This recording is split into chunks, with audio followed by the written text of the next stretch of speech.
நம்ம வோல்டேஜ்னால் என்னன்னு பார்க்க போகிறோம். ஸோ வோல்டேஜ்ன்றதை நான் ஒரு நிமிஷத்துக்குள்ளே நான் உங்களுக்கு எக்ஸ்பிளைன் பண்ணுறதுக்கு பார்க்குறேன். வோல்டேஜ்ன்றது வந்து பார்த்திங்கன்னா வோல்டேஜை வந்து பார்த்திங்கன்னா நம்ம வின்னு குறிப்போம். உங்களுக்கே தெரியும் வோல்டேஜ்னாவே வி தான். ஸோ வோல்டேஜ்னால் என்னென்னா நம்ம வோல்டேஜ்ன்றதை பார்க்குறதுக்கு முன்னாடி கரண்ட்னால் என்னன்னு தெரிஞ்சுக்கணும். கரண்ட்னால் உங்களுக்கு தெரியும், ஒரு கடத்தின் வழியாக எலக்ட்ரான் நகர்வதையே கடத்தி என்கிறோம் அப்படின்னு நீங்கள் படிச்சிருப்பீங்க. ஸோ ஒரு கடத்தின்றது ஒரு வயர்னு வச்சுக்கோங்க. வயர் இதுதான் வயரு, ஓகேவா? இதில் தான் வந்து பார்த்திங்கன்னா எலக்ட்ரான் ஃப்ளோ ஆகிக்கிட்டே இருக்கும், ஓகேவா? இதில் எவ்வளோ எலக்ட்ரான்ஸ் வந்து ஃப்ளோ ஆகுதோ அதுதான் வந்து நம்ம வோல்டேஜ்ன்றோம். இப்போ நம்ம வீட்டுக்கு வந்து பார்த்திங்கன்னா 250 வோல்ட்டுன்ற மாதிரி வரும்.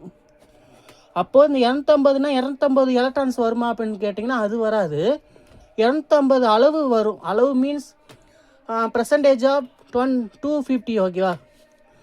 250% மாதிரி கூட நம்ம சொல்லலாம். அந்த அளவுக்கு வந்து எலக்ட்ரான்ஸ் வந்து ஃப்ளோ ஆகுது வருதுன்னு வச்சுக்கோங்க, ஓகேவா? இதுதான் வந்து வோல்டேஜ், ஓகேவா?